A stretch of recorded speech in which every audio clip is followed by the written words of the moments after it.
شروع کرتا ہوں اللہ کے بابرکت نام سے جو نہایت بزرگ اور برتر ہے، اور درود و سلام ہو اس عظیم ہستی پر جس نے بھٹکی ہوئی انسانیت کو صراط مستقیم پر گامزن کیا۔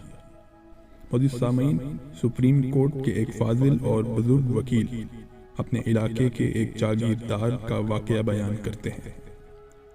وہ جاگیردار فوج میں بریگیڈیئر تھا، لیکن ریٹائرمنٹ کے بعد وہ سارا وقت زمینوں کی نگرانی اور نگہداشت میں صرف کرتا۔ اس کے دو محبوب مشاغل تھے۔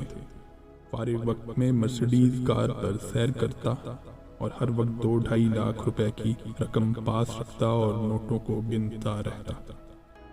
ایک روز دوپہر کو وہ ڈیرے پر گیا۔ سارے نوکر مزارِ خدمت میں حاضر ہو گئے۔ پتہ نہیں کیا بات ہوئی، اسے ایک مزارے پر غصہ آ گیا۔ اس نے ڈنڈا پکڑا اور اس کی پٹائی شروع کر دی۔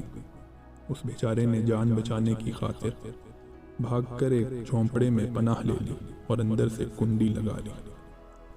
جاگیردار ظالم نے باہر سے کنڈی لگائی اور جھونپڑے کو آگ لگا دی۔ جھونپڑا لکڑیوں سے اور گھاس پھوس سے بنا تھا۔ فوراً ہی آگ بھڑک اٹھی اور سارا جھونپڑا الاؤ کی صورت اختیار کر گیا۔ کسی مائی کے لال میں جرأت نہیں تھی کہ آگے بڑھ کر مداخلت کرتا، چنانچہ وہ غریب جھونپڑے کے اندر جل کر بھسم ہو گیا۔ کسی کی مجال تھی کہ وہ ایک جاگیردار اور ریٹائر بریگیڈیئر کے منہ آتا، اس کے خلاف کہیں فریاد کرتا یا قانون کا دروازہ کھٹکھٹاتا۔ کرنا خدا کا یہ ہوا کہ چند ہی ہفتوں بعد جاگیردار کے گھٹنوں میں تکلیف شروع ہو گئی۔ پہلے سوجن اور درد اور پھر مکمل فالج۔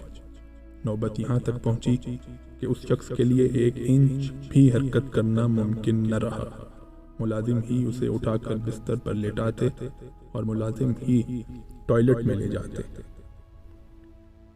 مئی کا مہینہ تھا، گندم پک چکی تھی اور زمینوں پر تھریشر لگے ہوئے تھے۔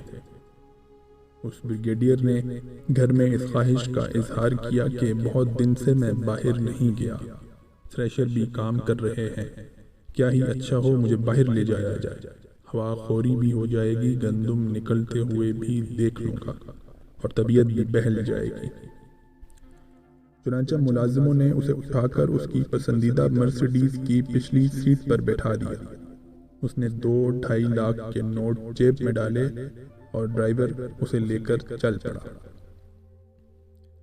جاگیردار کا رقبہ چونکہ بہت وسیع تھا، اس لیے گاڑی کو تھریشروں کی طرف جاتے ہوئے خاصا فاصلہ طے کرنا پڑا۔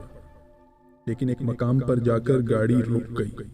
آگے گنے کے کھیت تھے، تھریشر دوسری جانب برسرِ کار تھے اور گاڑی کا مزید آگے جانا ممکن نہ تھا۔ جہاں گاڑی جا کے رکے وہیں سے گنے کاٹے جا چکے تھے اور ہر طرف گنوں کے خشک پتے کثرت سے بکھرے ہوئے تھے۔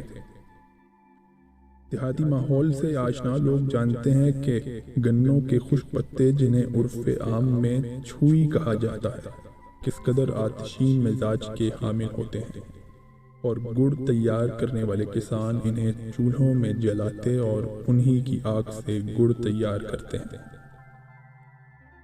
جیسا کہ آپ کو بتایا گیا ہے کہ گنے کے کھیت کا کچھ حصہ کٹا ہوا تھا اور ہر طرف چھوئی بکھری ہوئی تھی، وہیں گاڑی جا کر کھڑی ہو گئی۔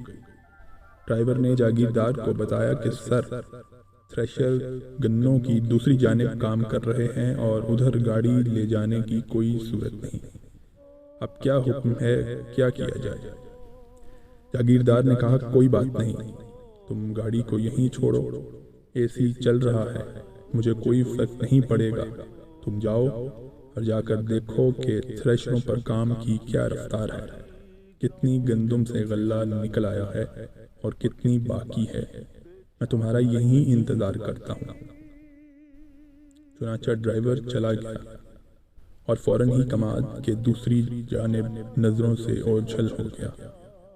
اب کرائن یہ ہے کہ جاگیردار نے ماچس جلا کر سگریٹ سلگایا اور جلتی ہوئی ماچس باہر پھینک دی۔ مئی کا مہینہ تھا، غضب کی دھوپ تھی، گاڑی کے نیچے اور چاروں جانب چھوئی بکھری ہوئی تھی، اور یہ چھوئی تو آگ پکڑنے کا بہانہ مانگتی ہے۔ چنانچہ فوراً ہی چھوئی نے آگ کا پرجوش استقبال کیا۔